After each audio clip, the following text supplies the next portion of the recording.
We all know sound affects us, right? Like really deeply. It can flip your mood in an instant, happy, sad, suddenly energized, or, totally calm. Think about your favorite song. It's not just something you hear, is it? It feels like it moves through you, brings back memories, stirs up emotions. Absolutely. It's a whole body experience.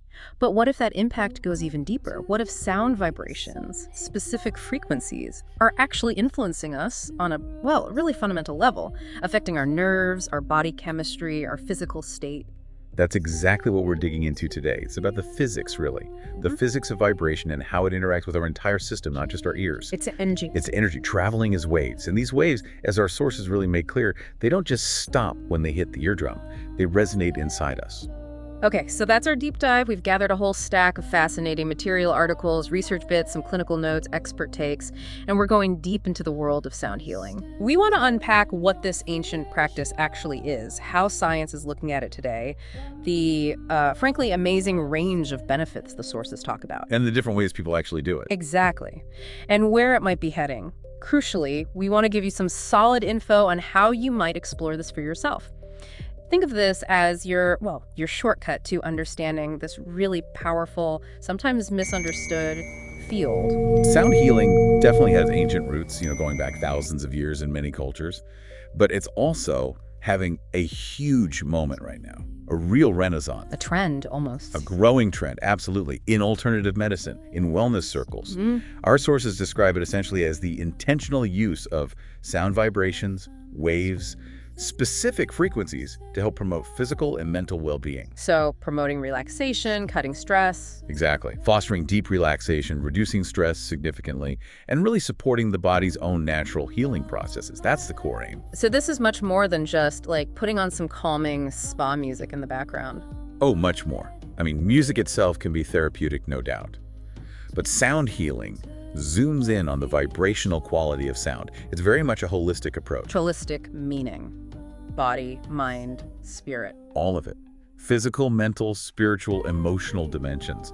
The sources often talk about harmonizing the body's energy flow, kind of retuning our natural rhythms that get knocked out of whack by, modern life. And it's not like this just popped up yesterday. The history behind this is pretty vast. Oh, incredibly vast. It's woven into so many cultures. You see traces in ancient Egypt, ancient India. They use specific chants, certain vibrations, not just for spiritual reasons, but for what they perceived as healing effects. Right. Indigenous cultures all over the world, drumming, rattles, chanting. They've used these for millennia. They understood sound's power to shift consciousness, affect the body. And ancient China. Ancient China, too. Through things like qigong, acupuncture, they saw the body as this resonant system, deeply connected to sound vibrations. Even figures we think of in the West, like Pythagoras, Leonardo da Vinci. They were exploring the maths, the harmony of sound. The structure of it all. Exactly. Its role in the universe, and maybe within us too. So this ancient wisdom is being revisited now, often amplified by new scientific tools and understanding. That history really grounds it, doesn't it? Shows how deep this idea runs. Yeah. Okay, let's shift gears a bit from the history to the fundamentals. How does sound physically interact with us? What's the science that makes sound healing even plausible? Well, it starts with basic physics. Sound waves. Sound happens when something vibrates, right? That vibration creates a disturbance that travels through a medium, usually air, as these waves. Oh, when they hit our ears. And make the eardrum vibrate. Precisely. And these waves have specific properties that define what we hear. Like pitch and loudness. Exactly. The main ones are frequency, wavelength, and amplitude. Frequency, that's how many wave cycles happen per second, measured in hertz, or hertz. That determines the pitch. High frequency, high pitch like a whistle. Low frequency, low pitch like a deep bass sound. Okay. Then wavelength, that's the distance between waves. It's linked to frequency. Higher frequency means shorter wavelength. And amplitude, that's basically the wave's height or intensity. That's loudness. A big drum beat has high amplitude. A whisper, low amplitude. So our ears are catching these physical vibrations. But how does that turn into something our brain understands and our body reacts to? Our ears are pretty incredible. Inside the inner ear, tiny little hair cells convert those mechanical vibrations into electrical signals. Little biological converters. Exactly. And those signals zip along the auditory nerve straight to the brain, landing in the auditory cortex in the temporal lobe. The brain's sound department. Right. That's where the heavy lifting happens. It analyzes pitch, loudness, but also timbre, That's what lets you tell a piano from a guitar playing the same note. And it figures out where the sound is coming from by comparing tiny differences in timing and intensity between your two ears. Okay, that's the mechanics of hearing. But you said the impact goes beyond just perception. How does this physical process translate into physiological changes, like making us feel stressed or relaxed? This is where it gets really profound. Our bodies are wired to react instantly to sound. Think about a sudden loud noise, a car horn right beside you. What happens? Jump out of my skin, heart pounds, maybe hold my breath for a second. Right. That's your sympathetic nervous system firing up the fight or flight response. Yeah. It floods your body with stress hormones like cortisol, preparing you for danger. A basic survival instinct? Definitely. Now, contrast that with calming sounds, ocean waves, gentle rain, certain types of music. Those tend to activate the parasympathetic nervous system. The rest and digest system. Exactly. It promotes relaxation, slows your heart rate, lowers blood pressure, tells your body it's safe to dial down the stress hormones. And our sources really emphasize this. Constant exposure to noise pollution, which is everywhere now, isn't just annoying. It can mess with focus, contribute to chronic stress, anxiety, bad sleep. It actually harms us. It can. Whereas creating or seeking out balanced sound environments can actively boost focus and well-being. So the sounds around us are constantly sort of pushing our nervous system one way or the other. Pretty much. And the impact is described as fundamental, almost elemental. Sound hits us right down to the cellular level, affecting brain activity, nerve signals, muscle tension, even how our organs function. Our minds and bodies aren't just passively listening, they're actively trying to sync up or entrain to the vibrations around them. That jolt from a loud noise or the soothing calm from gentle sounds, those involve real measurable changes as our system tries to match the external vibration. Okay, this makes sense as a foundation. So how does this science connect directly to sound healing? What are the specific ways it's supposed to work? There are a few key ideas that come up repeatedly in the sources, building on what we just talked about. The first big one is resonance. Resonance, okay. The idea here is that sound vibrations resonate with our body's own tissues, cells, maybe even energy pathways, as some traditions call them. Everything vibrates, right? Our bodies included. Yeah. Healthy cells vibrate at certain optimal frequencies. Like being in tune. Exactly. Yeah. But stress, illness, environmental stuff, these can create disruptive frequencies that knock things out of tune. Sound healing instruments, or the voice, produce vibrations that are thought to encourage those cells and systems to return to their natural, healthy, harmonious frequency. Like a vibrational tune-up. A vibrational massage, you said earlier. That's a good way to put it. This resonance is thought to directly influence the nervous system, calm emotional stress, help regulate mood. So it's like using one tuning fork to make another one vibrate at the same pitch. That's a really good analogy, sympathetic vibration, encouraging a return to balance. And this leads right into the next mechanism, entrainment. We mentioned that syncing up. Right.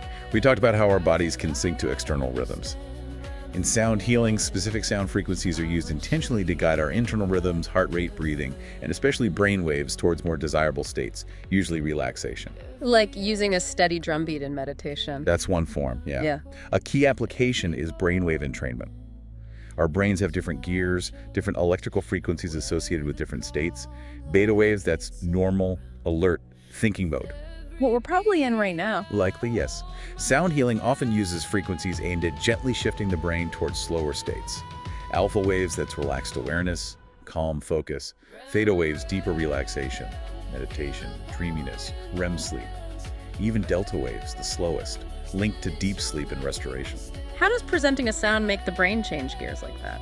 The brain has a tendency to synchronize its own electrical cycles to strong, consistent external rhythms.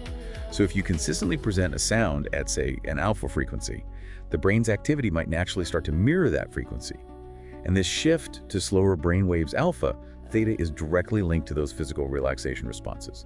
Slower breathing, lower heart rate, lower blood pressure. Wow. So sounds are literally reshaping our brain activity, our state of consciousness. That's the principle. And it's measurable with things like EEG. And again, this ties directly to the nervous system. Calming sounds shift us towards that parasympathetic rest and digest. Some sources even suggest specific sounds, like humming or the deep tones from Tibetan bowls, might directly stimulate the vagus nerve. The vagus nerve. That's a major player in relaxation, isn't it? Huge. It runs from the brainstem down to the body, influencing heart rate, digestion, inflammation. Stimulating it is known to promote calm, lower heart rate, and blood pressure.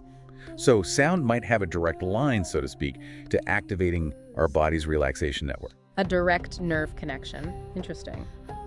What about those other, maybe more out there ideas you mentioned? Cymatics, ion channels. Yeah, the sources touch on those too, but usually frame them as areas still being explored, maybe more speculative compared to resonance and entrainment. Cymatics is the study of visible sound patterns, how vibrations create geometric shapes in sand or water. Right, I've seen videos of that. It's amazing. It is.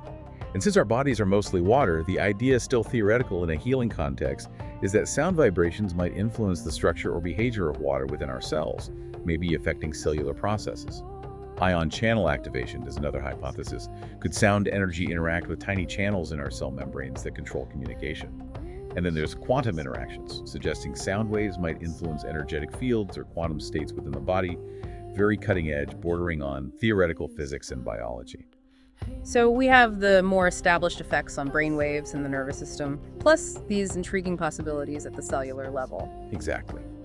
The core mechanisms that most practitioners and current research focus on are resonance, entrainment, brainwave changes, and the nervous system response. Which brings us really clearly to the why. Why sound healing? Why this resurgence now? Why the research interest? Well, the why becomes pretty obvious when you connect those dots we just discussed. Yeah. Because we can see and measure that sound affects our brainwaves, our nervous system, our physiology. Yeah. There's a solid scientific reason to explore its potential for therapy. It's not just woo-woo. There's a tangible basis. And people are actively looking for holistic, non-invasive, drug-free ways to manage well-being. That's a huge driver mentioned in the sources. Sound healing offers a tool to deal with the chronic stress and anxiety that are so common today. It's where ancient intuition about sound's power meets modern science's ability to actually measure the response. And that growing research using EEG, fMRI, tracking heart rate variability, it's providing the validation needed to bring sound healing more into the mainstream wellness conversation, maybe even complementary healthcare. It's those measurable effects that are really key to its growing acceptance. Absolutely. It builds that bridge between ancient wisdom and modern proof. All right, we understand the what and the how. Let's talk results.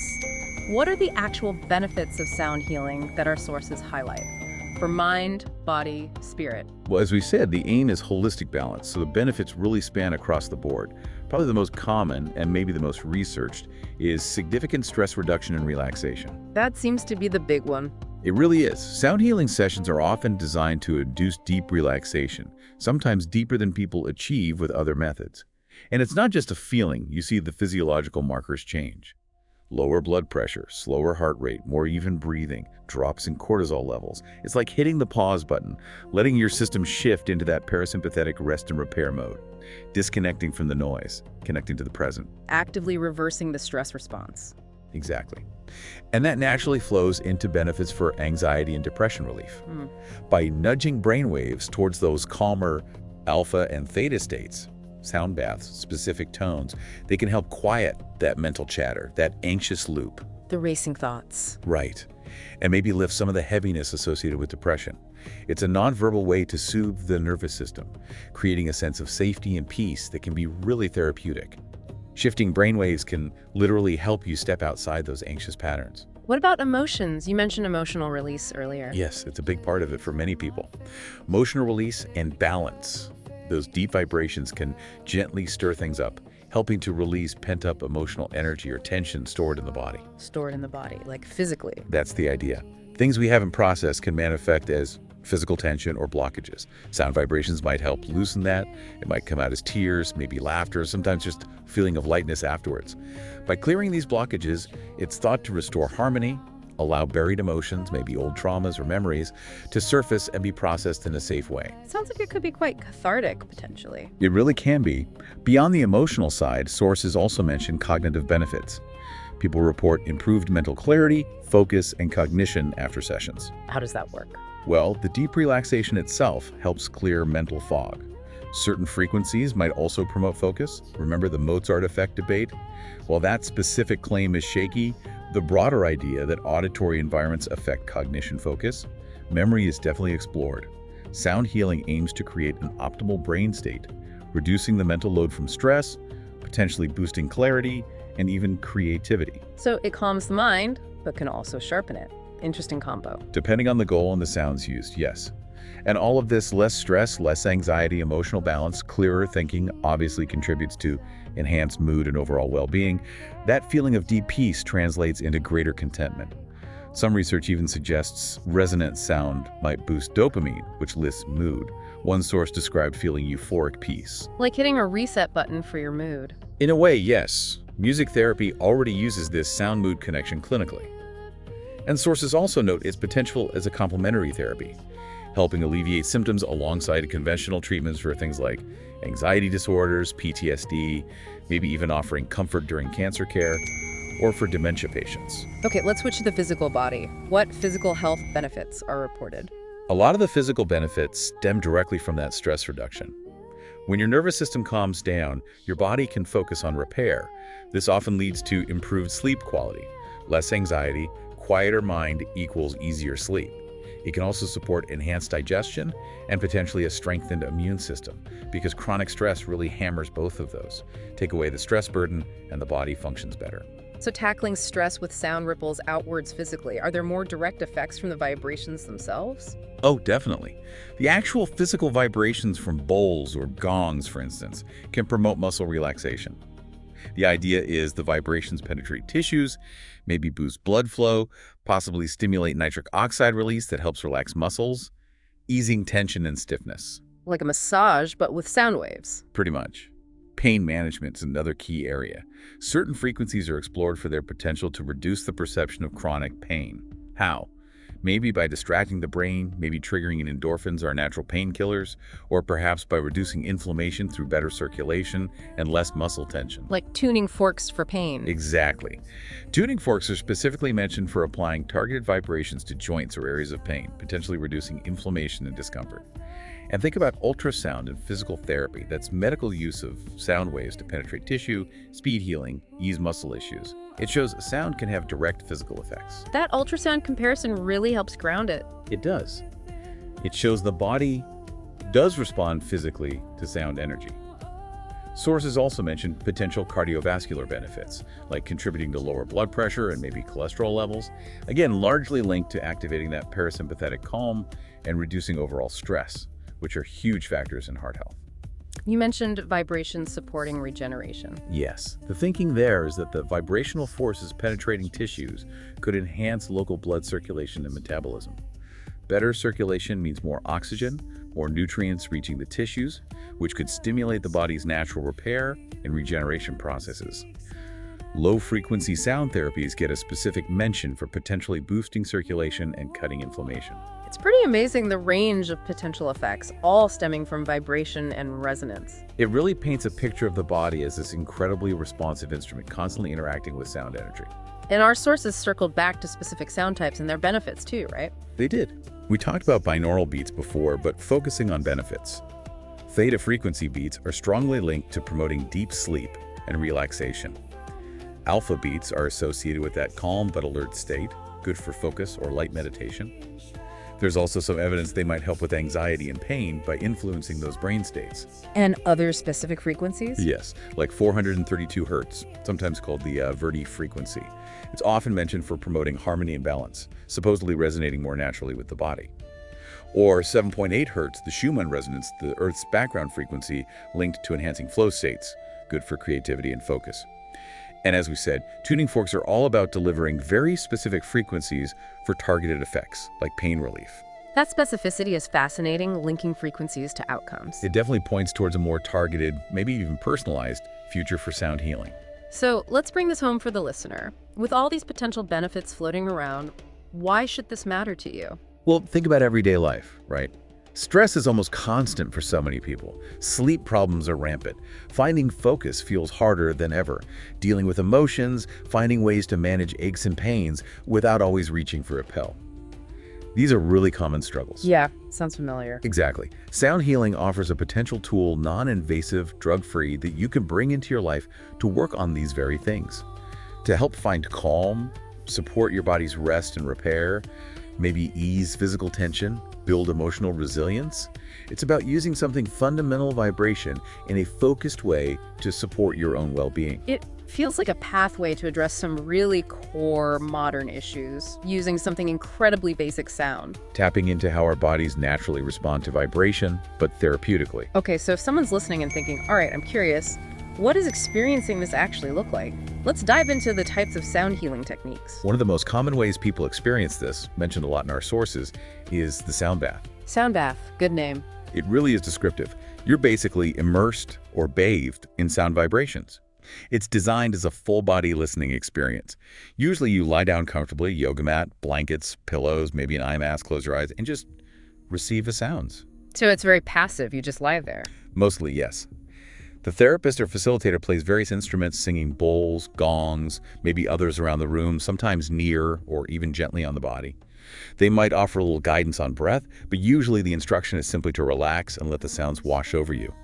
And the sounds often aren't like traditional music. They can be powerful, resonant, sometimes quite intense tones. Crucially, you often don't just hear them, you feel them. Physically feel the vibrations. That must be weird at first. It can be a really unique sensation, especially with big gongs or bowls placed nearby. It's like an invitation to unplug from everything else and just sink into the sound. And sources mention emotions can come up: happiness, sadness, even anger. That's considered totally normal, even helpful. Crying can be part of the release. Sessions are often in groups, sometimes one-on-one, typically 45 minutes to an hour. Afterwards, you're guided back gently and usually advised to drink water. What are the main instruments creating these sounds? There's a whole range, each with its own character. Two classics are singing bowls. You've got Tibetan and crystal. Okay, what's the difference? Tibetan singing bowls are the traditional metal ones, often an alloy of several metals. When you strike them or rub the rim with a mallet, they produce these deep, complex, multi-layered tones and quite strong physical vibrations. Great for meditation, relaxation, creating a grounded feeling. Their sound is really effective at calming the nervous system. And crystal bowls. Crystal singing bowls are usually made from pure, crushed quartz crystal, often tuned to specific musical notes or frequencies linked to chakras or energy centers. They produce incredibly pure, clear, long-lasting tones. Sources say their vibrations are intensely resonant, felt deeply throughout the body, so they're also amazing for meditation, chakra work, deep relaxation. Both types use resonance to calm the system. What about those tuning forks you mentioned for pain? Right, tuning forks are different. They deliver very precise frequencies. You strike them, then hold the vibrating fork near the ears or place the base directly on the body. There are weighted and unweighted types. Weighted forks, like the 128 Hz one often mentioned, are designed to send strong physical vibrations into the body, used on joints, muscles, acupressure points for potential pain relief, releasing tension. Unweighted forks are more about the pure sound frequency held near the ears to influence brain waves, promote calm during meditation. They're also super portable, easy for self-practice. So bowls for immersion, forks for focus. That's a pretty good summary of their main uses, yeah. Another common technique is guided sound meditations. Like a normal guided meditation, but with sound effects. Kind of, but more intentional. It blends spoken guidance with carefully chosen soundscapes, maybe nature sounds, specific frequencies like binaural beats, or instrumental tones playing underneath. The sound aims to deepen the meditative state, make relaxation easier, enhance the focus on healing intentions. Good for stress, sleep, general calm. You do need some mindfulness here, focusing on the voice and noticing the sounds and vibrations. Are there other instruments commonly used? Oh yeah, lots. Gongs are huge in sound baths, powerful, complex sounds, intense vibrations, great for deep meditation. Shruti boxes provide a continuous drone, often for vocal work. Monochords create rich harmonic drones for deep resonance. Drums, big shamanic ones. Smaller hand drums use rhythm for grounding, energy release. Ocean drums mimic wave sounds for relaxation. Rain sticks make that gentle cascading sound. And of course, the human voice. Chanting, vocal toning, making sounds like OM or AHUM creates vibration inside your own body.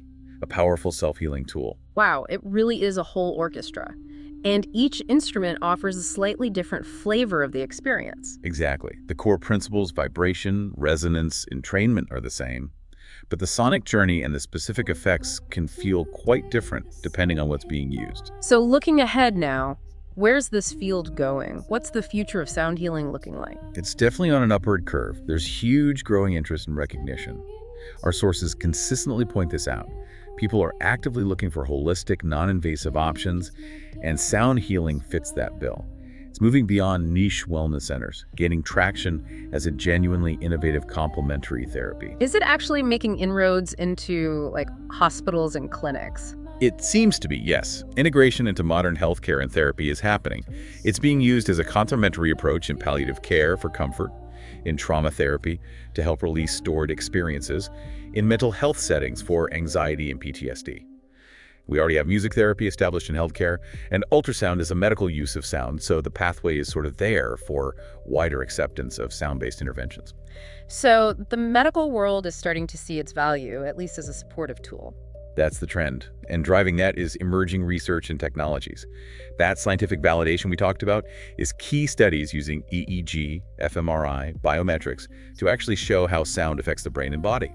That data builds credibility. And technology, especially AI, seems set to really shake things up. Oh, absolutely. One really exciting area is what sources call binaural beats 2.0.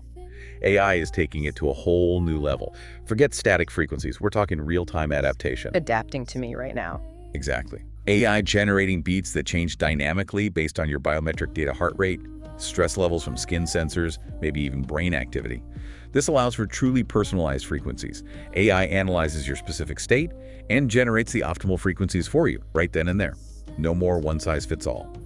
AI can also layer these personalized beats into complex soundscapes with nature sounds, music, ASMR, whatever enhances the effect for you. That's a massive jump. Sound that literally responds to your body. Huge potential for personalization. AI is also involved in more experimental areas like quantum sound healing. Remember we talked about influencing things at a cellular level?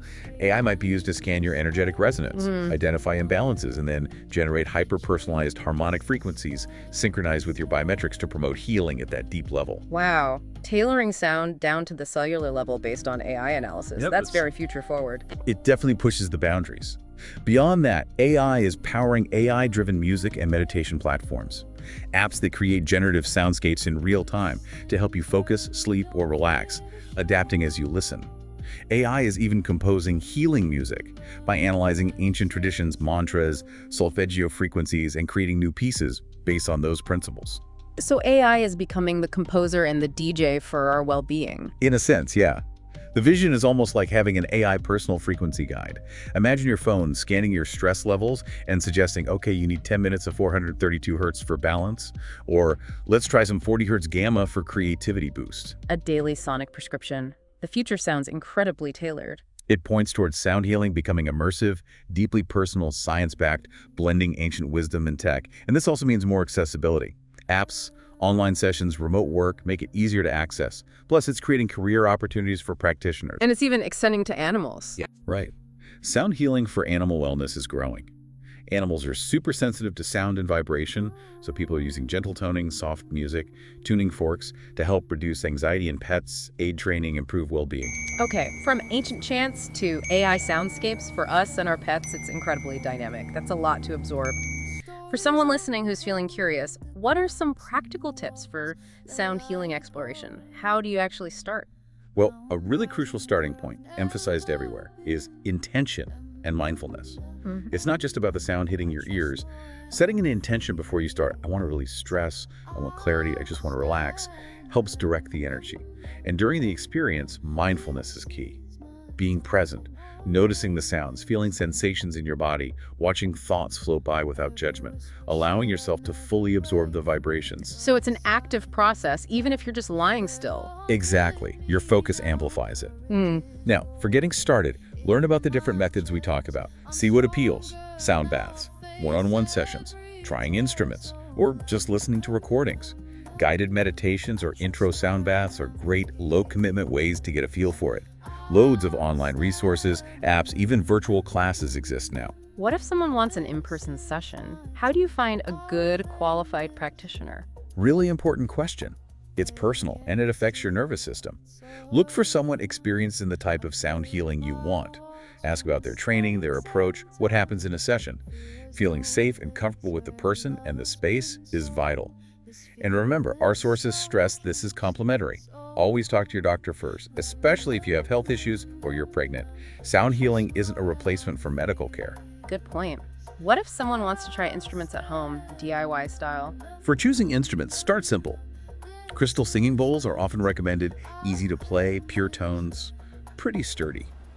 Tuning forks are great portable, easy targeted effects. Tibetan singing bowls are also good for beginners. Beautiful complex sounds for relaxation. Think about what sounds you like and what benefits you hope for.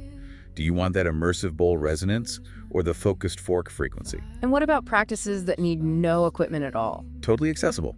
Just going out and mindfully listening to natural sounds, birds, rain, wind can be incredibly powerful.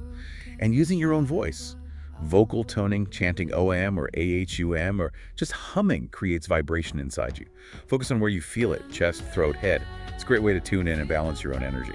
Or just experiment with a simple instrument if you get one. And what should people generally expect when they try it? Expect to relax, maybe deeply. You'll likely feel physical vibrations. Be open to emotions coming up totally normal, maybe even helpful. Dress comfy, drink water after. Remember, every session, every facilitator is different, and your experience will depend on your state that day. Be open. Listen to your body, be open. Got it. And finally, think about incorporating it into a holistic routine. Sound healing can be a fantastic tool for self-care, relaxation, connecting with yourself. Listen to your body, see how it fits. Maybe a weekly sound bath, maybe daily toning, maybe an app before bed.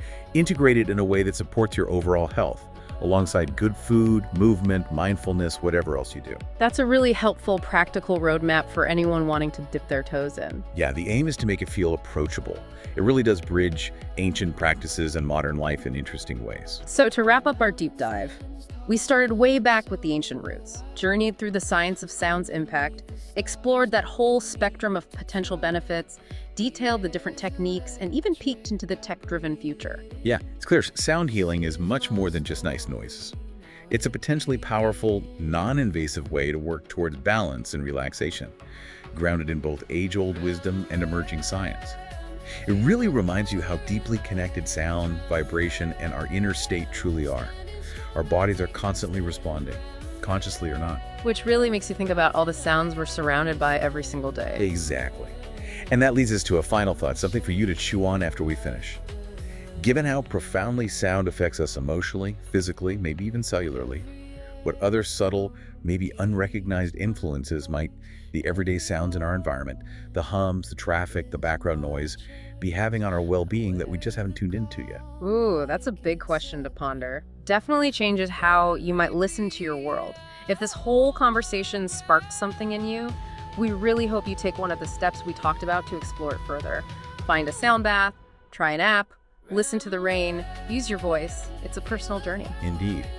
Listen deeply, feel the vibration, see what resonates with you. Thanks so much for joining us on this deep dive into the fascinating world of sound healing. We hope it's given you some new perspectives and practical ideas for your own exploration.